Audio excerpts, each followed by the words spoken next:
법정은 다시 한번 운명의 무대가 되었어요. 이정주는 단호한 눈빛으로 서서 재심 사건의 핵심 증인을 신청했어요. 그 사람은 바로 사이연이에요. 모두가 숨죽이고 지켜보는 가운데 사이연은 이정주의 질문에 답했을 뿐만 아니라 도한준의 동의를 얻어 국면을 바꿀 수 있는 녹음 파일을 제출했어요. 녹음 파일에는 오랜 세월 숨겨져 있던 비밀이 담겨 있었어요. 도진명 의원의 가정 폭력 사건은 단순히 가정을 파탄내는데 그치지 않고 여론의 중심으로 떠올랐어요. 차번 5판 1371번 차량은 별장에서 돌아온 다음 날 즉시 폐기 처리되었어요. 1371 차를 아버지가 탔다는 증거는? 증인 있어. 우리 엄마. 모든 것이 마치 치밀하게 설계된 바둑판처럼 보였어요. 비록 녹음 파일이 도진명이 진범임을 직접적으로 증명하지는 못했지만 최경호가 진범이 아니라는 사실은 명백히 밝혀졌어요. 법정 밖에서 도한준은 분노를 감추지 못했어요.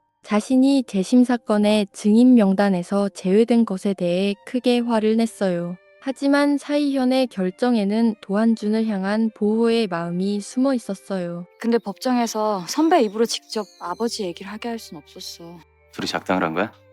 널 배려하기 위한 네가 얼마나 힘들었을지. 그러니까 나를 뒷전에 두지는 말았어야지. 친아버지를 자신의 적으로 선배. 만들게 두는 건 너무 가혹하잖아요. 선배! 유명희는 도한준에게 말했어요. 눈에 보이는 게 반드시 진실은 아니에요.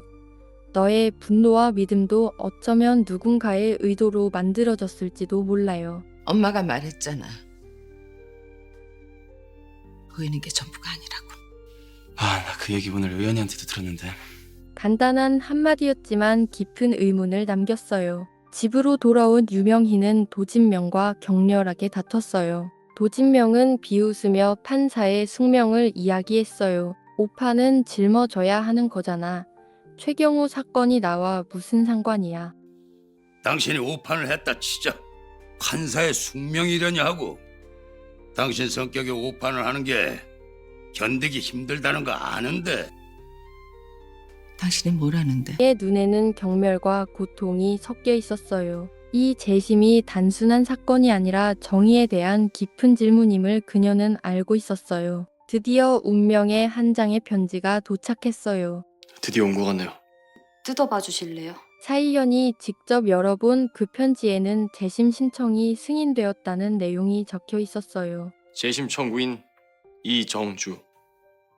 재심을 개시한다. 이 순간 이정주의 눈에는 희망의 빛이 반짝였어요. 지난날의 모든 고통과 노력들이 마침내 결실을 맺은 것처럼 느껴졌어요. 하지만 사이현은 그녀에게 경고했어요. 끝난 게 아니라 시작이다.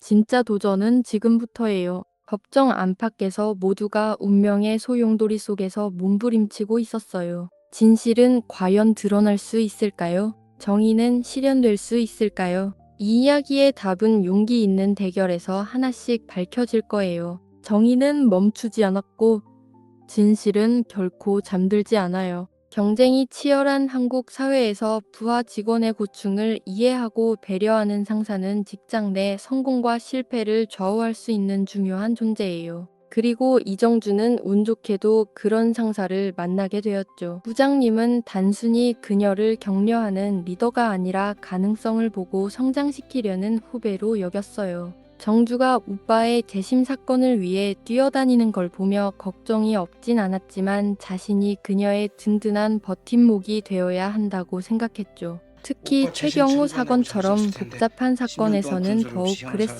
살았으니까 무죄를 이 받지. 사건은 최경호 장순복 재심은 사건처럼 단순하지 엄격한 않았고 잣대를 뗄수 있습니다. 최경호는 아무튼 자신을 파이팅입니다. 변호하며 한 번도 제가 할수 있는 무죄를 동안 주장한 적이 아끼는 없었거든요. 이렇게 격려해 그럼에도 주시는 것만으로도 부장님은 자신의 든든해요. 선택에 대해 은근히 만족해했어요. 내가 좀 배석들한테 든든한 스타일이긴 하죠.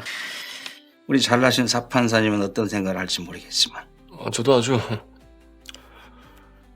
든든합니다. 부장님이랑 한 재판부여서요.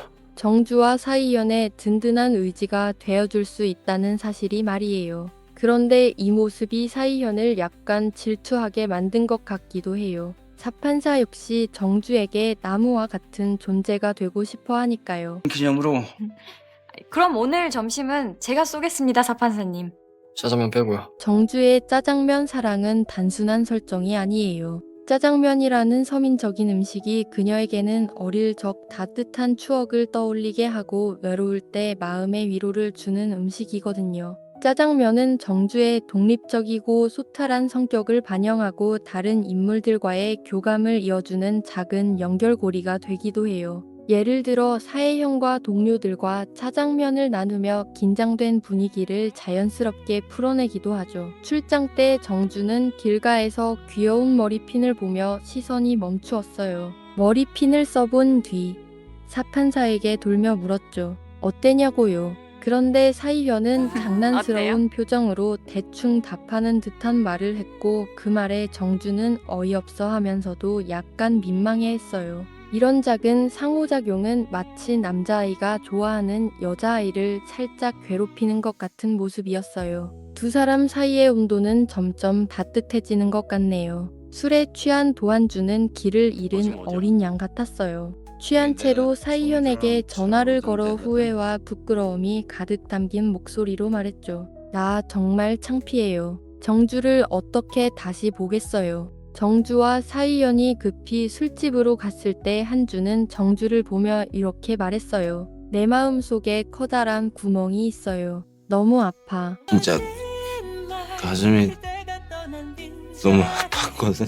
여기 막 구멍이 뻥뻥 뚫리는데 여기를 이 말을 할 때 그의 눈에는 후회와 자책, 그리고 이루어질 수 없는 사랑이 비쳤어요. 그는 이 사랑이 받아들여지지 않을 거란 걸 알고 있었지만 결국 오열하고 말았죠. 이 장면은 보는 사람들의 마음을 아프게 했어요. 정주와 사이현은 취한 한준을 부축해 도가로 데려갔어요. 도가에서 한준의 어머니 유명희는 정주에게 충격적인 제안을 했어요. 그녀에게 증인으로 법정에 서서 최경호 사건의 진실을 폭로해 달라는 거였어요. 그리고 그녀가 가진 증거는 과거의 판결을 뒤집기에 충분한 것들이었죠. 이야기는 가족의 우정, 사랑을 복잡하게 얽히게 만들며 각 등장인물들이 조화롭게 해결하기 어려운 갈등에 직면하게 만들어요.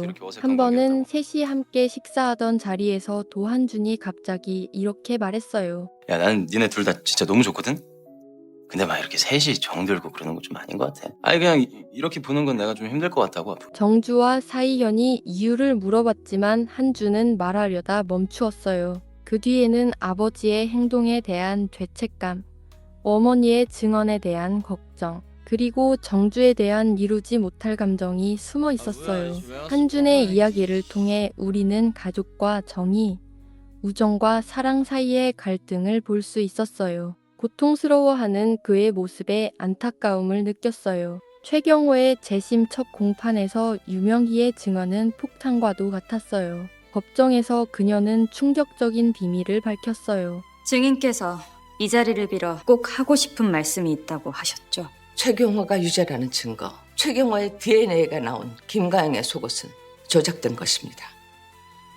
그걸 입증할 수 있습니까? 과거 최경호를 기소할 때 김가영의 사용된 진짜 DNA 속옷입니다. 증거는 조작된 것이었습니다고 그녀는 사건 당시 김가영이 실제로 입었던 속옷과 국과수 NFS의 감정 결과를 증거로 제출했어요. 진짜 DNA를 남긴 사람은 바로 진짜 속옷에서 나온 DNA 검사 결과입니다. 누구의 DNA가 발견된 것입니까? 도진명입니다. 2판, 4판, 23, 24회는 모든 등장인물들이 각자의 고통과 책임을 짊어진 이야기를 다뤘어요. 갈등으로 가득 찬 세상 속에서도 배려와 정의는 결국 가장 큰 감동을 주는 법이죠. 여러분은 어떻게 생각하세요? 댓글로 의견을 남겨주세요.